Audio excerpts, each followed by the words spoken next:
নমস্কাৰ প্ৰিয় দৰ্শকসকল, অসমীয়া বৰ্ষচক্ৰৰ ৰাশিফলৰ শিতানলৈ সকলোকে স্বাগতম জনাইছোঁ। এইবাৰ অসমীয়া নৱবৰ্ষটো আপোনালোকৰ কেনেদৰে পাৰ হ'ব, কোন কোন ক্ষেত্ৰত এই বছৰত আপুনি ভাল খবৰ লাভ কৰিব আৰু গ্ৰহসমূহৰ শুভ দৃষ্টি আপোনাৰ ৰাশিৰ পৰা কোন কোন স্থানত থাকিব, সেই বিষয়ে আজিৰ ভিডিঅ'ত আপোনালোকে জানিব পাৰিব। বিশেষকৈ বৃহস্পতি গ্ৰহ যিহেতু এই বছৰত কেইবাবাৰো ৰাশি পৰিৱৰ্তন কৰিব, গতিকে সেই পৰিৱৰ্তনশীল স্থিতিয়ে আপোনাৰ ৰাশিৰ কোনটো ক্ষেত্ৰত শুভ পৰিৱৰ্তন লৈ আনিব, সেই বিষয়েও আজিৰ ভিডিঅ'ত আপোনালোকে জানিব পাৰিব। আজি আমি মিথুন ৰাশিৰ ব্যক্তিসকলৰ সম্পূৰ্ণ অসমীয়া বৰ্ষৰ ৰাশিফলৰ বিষয়ে এই ভিডিঅ'ত জনাম, গতিকে ভিডিঅ'টো শেষলৈকে চাই থাকিব। ভাল লাগিলে ভিডিঅ'টোত এটা লাইক কৰিব আৰু যদি আজি প্ৰথমবাৰৰ বাবে এই চেনেলটোলৈ আহিছে, তেতিয়াহ'লে চেনেলটো ছাবস্ক্ৰাইব কৰি কমেণ্ট বক্সত জয় শ্ৰীকৃষ্ণ লিখিবলৈও একেবাৰে নাপাহৰিব। গতিকে আহক আজি ভিডিঅ'টো আৰম্ভ কৰোঁ। মিথুন ৰাশিৰ ব্যক্তিসকলৰ বাবে এইবাৰ বৃহস্পতি গ্ৰহৰ স্থিতি এক শুভ সংযোগদায়ক, কাৰণ প্ৰথম অৱস্থাত আপোনাৰ বৃহস্পতি গ্ৰহ ধনৰ স্থানত থাকিব।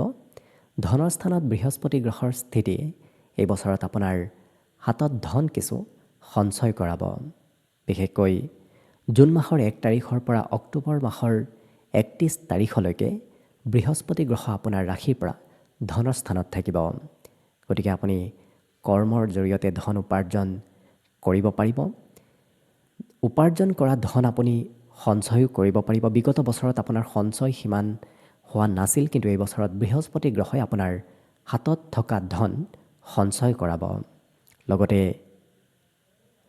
ষষ্ঠ আৰু অষ্টম এই দুটা স্থানত বৃহস্পতি গ্ৰহৰ পূৰ্ণ দৃষ্টিয়ে এই বছৰত আপোনাৰ ৰোগ ব্যাধিবোৰ কমাব, কাৰণ বৃহস্পতি গ্ৰহৰ দৃষ্টি হৈছে অমৃতময় দৃষ্টি। য'ত য'ত বৃহস্পতি গ্ৰহৰ দৃষ্টি পৰে সেই স্থান সদায় শুভ প্ৰভাৱযুক্ত হৈ পৰে। গতিকে এই বছৰত আপোনাৰ ৰোগ ব্যাধিৰ ক্ষেত্ৰত বৃহস্পতি গ্ৰহৰ পূৰ্ণ দৃষ্টিয়ে আপোনাৰ পুৰণা বেমাৰ আজাৰৰ পৰাও আপোনাক সকাহ দিব। লগতে আপোনাৰ বহু ক্ষেত্ৰত যদি কষ্ট হৈ আছিল, সেই কষ্টৰ পৰিমাণ বৃহস্পতি গ্ৰহই কম কৰিব। জুন মাহৰ 1 তাৰিখৰ পৰা 31 অক্টোবৰ তাৰিখলৈকে এই ফলাফল আপোনালোকে লক্ষ্য কৰিব পাৰিব। অকণমান অৱশ্যে এই ৰাশিৰ ব্যক্তিসকলৰ খৰচৰ মাত্ৰা এই বছৰত দেখা পোৱা গৈছে। বিশেষকৈ শনিদেৱৰ স্থিতিৰ বাবে আপোনাৰ খৰচবোৰ এই বছৰত থাকিব। পূৰ্বৰ পৰাও খৰচ হৈ আছে, কিন্তু এই বছৰতো শনিদেৱৰ স্থিতিয়ে আপোনাৰ খৰচ কিছু বঢ়াই গৈ থাকিব। কিন্তু বৃহস্পতি গ্ৰহই আপোনাক এই বছৰত কথা বতৰা কোৱা ব্যক্তিত্ব খুবেই দিব। আপুনি নিজৰ কথা বতৰাৰে সমাজত লোকপ্ৰিয় হৈ পৰিব পাৰিব। কৰ্মক্ষেত্ৰতো আপুনি নিজৰ বাণীৰে অৰ্থাৎ কথা কোৱা শৈলীৰে আনক প্ৰভাৱিত কৰিব পাৰিব। আপোনাৰ কথা বতৰা আনক প্ৰভাৱিত কৰা হ'ব। অমৃতময়ী বাণী আপোনাৰ এই বছৰত দেখা পোৱা গৈছে। যিহেতু এই বছৰত কৰ্মস্থানতো বৃহস্পতি গ্ৰহৰ পূৰ্ণ দৃষ্টি জুন মাহৰ 1 তাৰিখৰ পৰা অক্টোবৰ মাহৰ 31 তাৰিখলৈকে থাকিব, গতিকে সেইখিনি সময়ত বৃহস্পতি গ্ৰহই আপোনাক কৰ্মত পৰিৱৰ্তন দিব। যদিও শনিদেৱ পূৰ্বৰ পৰাই আপোনাৰ কৰ্মত স্থিতি হৈ আছে, শনিদেৱৰ কৰ্মস্থানত স্থিতিয়ে আপোনাৰ কৰ্মত বিগত বছৰত খেলি মেলি লগাই আছিল। কৰ্মত আপোনাৰ ধৈৰ্য বহু পৰিমাণে কমিছিল। একেটা কাম দুবাৰ তিনিবাৰ নতুবা বাৰ বাৰ আপুনি কৰিবলগীয়া হৈ আছিল। কিন্তু এই বছৰত বৃহস্পতি গ্ৰহ যেতিয়ালৈকে অৰ্থাৎ জুন মাহৰ 1 তাৰিখৰ পৰা 31 অক্টোবৰ তাৰিখলৈকে কৰ্মস্থানত যেতিয়ালৈকে দৃষ্টি দিব, তেতিয়ালৈকে আপোনাৰ কৰ্মত বহুখিনি পৰিৱৰ্তন আপুনি লক্ষ্য কৰিব। কৰ্মত ভাল ফলাফল আহিব ধৰিব। আপুনি যিটো কাম কৰিম বুলি ভাবি আছে, বহুত দিনৰ পৰা আশা কৰি আছে, সেই আশা কৰা কাম বনবোৰ এই বছৰত এইখিনি সময়ৰ ভিতৰত হৈ উঠিব। চৰকাৰী কৰ্মৰ যদি আপুনি প্ৰস্তুতি চলাই আছে, এই জুন মাহৰ 1 তাৰিখৰ পৰা 31 অক্টোবৰ তাৰিখলৈকে কৰ্মত চৰকাৰী ভাল ফলাফলো লাভ কৰিব। বিশেষকৈ বৃহস্পতি গ্ৰহ হৈছে শিক্ষাৰ কাৰক গ্ৰহ, যিটো কাৰণত শিক্ষা ক্ষেত্ৰৰ সৈতে যদি আপুনি জড়িত হৈ পৰে, তেতিয়াহ'লে তেনে কৰ্মত আপোনাৰ শুভ ফল অহাৰ সম্ভাৱনা খুবেই বেছি দেখা পোৱা গৈছে।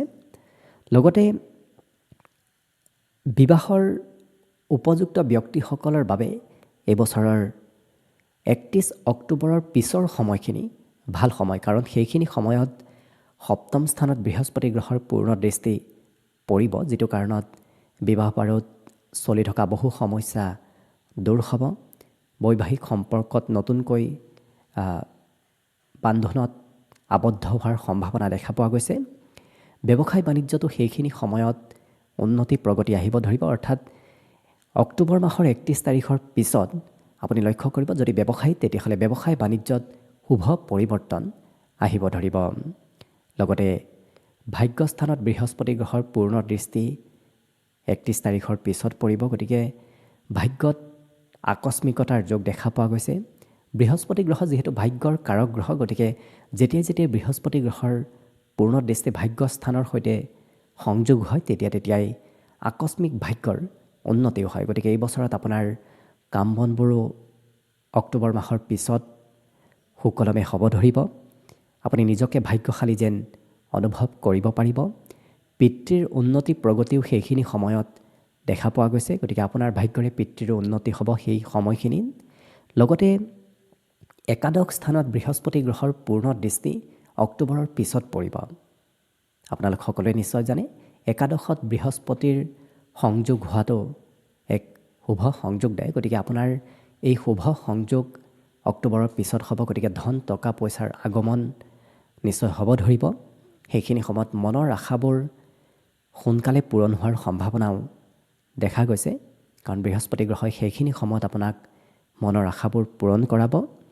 গতিকে স্থিতি আপোনাৰ বাবে বৃহস্পতি গ্ৰহৰ দুয়োটা স্থিতিয়েই শুভ সংযোগদায়ক হৈ পৰিব, কিন্তু শনিদেৱৰ স্থিতি এই বছৰত আপোনাৰ সিমান শুভদায়ক নহয়, কাৰণ শনিদেৱ যোৱা বছৰো আপোনাৰ কৰ্মস্থানত আছিল, এই বছৰো কৰ্মস্থানতে শনিদেৱৰ স্থিতি হৈ থাকিব, যিটো কাৰণত কৰ্মত আপোনাৰ অকণমান পলম হ'ব। যিটো কাম আপুনি ভাবি আছে, সেই ভাবি থকা কাম বনবোৰ সময়তকৈ কেইদিনমান হ'লেও পলমকৈ হোৱাহে পৰিলক্ষিত হ'ব। লগতে খৰচৰ মাত্ৰাও দেখা পোৱা গৈছে। আপুনি কৰিব নলগীয়া ঠাইতো খৰচ কৰা পৰিলক্ষিত হ'ব। বিবাহৰ উপযুক্ত ব্যক্তিসকলৰ বৈবাহিক ক্ষেত্ৰত বিবাহৰ কাম বনবোৰ অকণমান পিছ পৰি যোৱা দেখা যাব, কিন্তু বৃহস্পতি গ্ৰহৰ দৃষ্টিয়ে সেই পৰিৱৰ্তনসমূহ কিছু সাল সলনি কৰাব। কিন্তু যিহেতু শনিদেৱৰ দৃষ্টি হৈছে বিচ্ছেদাত্মক দৃষ্টি, গতিকে বিবাহৰ ক্ষেত্ৰত শনিদেৱৰ দৃষ্টিয়ে অকণমান বিবাহত খেলি মেলি কিন্তু এই বছৰত লৈ আনিব। বৈবাহিক ক্ষেত্ৰতো পূৰ্বৰ পৰা বিবাহিত ব্যক্তিসকলৰ মাজত মতানৈক্য চলি আছিল, নতুবা এই বছৰো অকণমান থাকিব। গতিকে শনিদেৱৰ প্ৰতিকাৰ মাজে সময়ে আপুনি কৰাৰ চেষ্টা কৰিব। ইয়াৰ পিছত ৰাহু এইবাৰ থাকিব আপোনাৰ নৱম স্থানত। নৱম স্থান হৈছে ভাগ্যৰ স্থান। ভাগ্যৰ স্থানত ৰাহুৰ স্থিতিয়ে আপোনাৰ কাম বনবোৰত অকণমান খেলি মেলি লগোৱাও পৰিলক্ষিত হ'ব। যিটো আপোনাৰ ভাগ্যৰে হ'বলগীয়া কাম আছিল, সেইটো কামত ৰাহুই কিছু অকণমান সাল সলনি মাজে সময়ে কৰা দেখা যাব।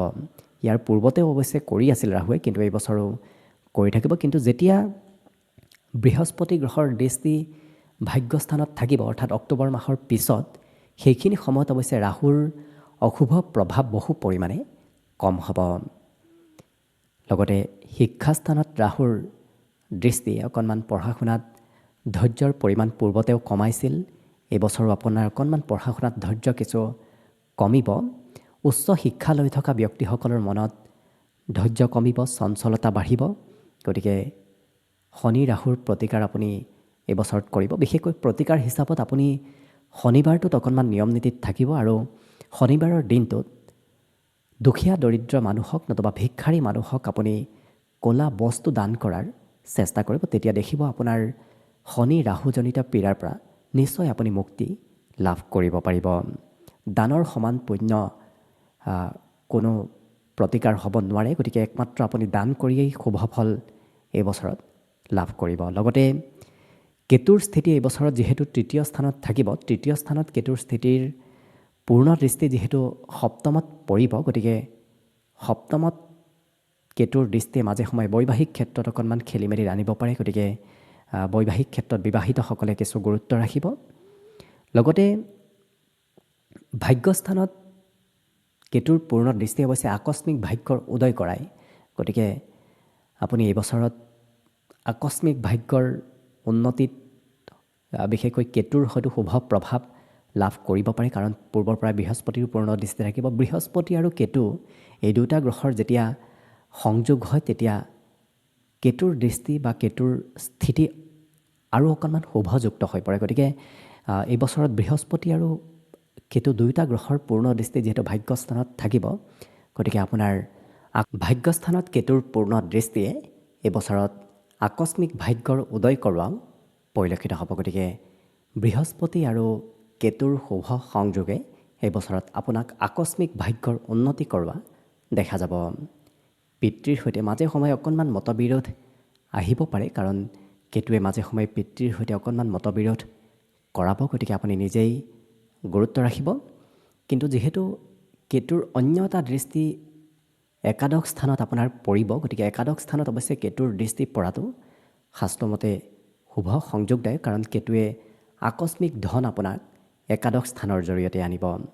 গতিকে আপুনি লক্ষ্য কৰিব এই বছৰত আকস্মিক ধনবোৰ আপোনাৰ হাতত আহিব ধৰিব। অৱশ্যে নিৰন্তৰ ধন প্ৰাপ্তি এই বছৰত সিমান নহয়, কাৰণ কেতুৰ দৃষ্টি আপোনাক নিৰন্তৰ ধন লাভ কৰাত কিছু বাধা দিব, কিন্তু যি আহিব সেয়া আকস্মিকভাৱে আহিব। গতিকে এইবাৰ অসমীয়া নৱবৰ্ষটো আপোনাৰ বাবে এনেদৰে পাৰ হ'ব। আপুনি পাৰিলে শনি আৰু ৰাহুৰ প্ৰতিকাৰ মাজে সময়ে কৰি থাকিব, তেতিয়া আপুনি আৰু অকণমান শুভ ফলাফল এই বছৰটোত লাভ কৰিব। গতিকে আশীষ কৰিছোঁ এইবাৰ অসমীয়া নৱবৰ্ষটো যেন আপোনাৰ বাবে আৰু অধিক শুভ আৰু মংগলময় হৈ পৰক, তাৰেই কামনাৰে আজিৰ বাবে ভিডিঅ'টো ইমানতে সামৰণি মাৰিছোঁ। ধন্যবাদ।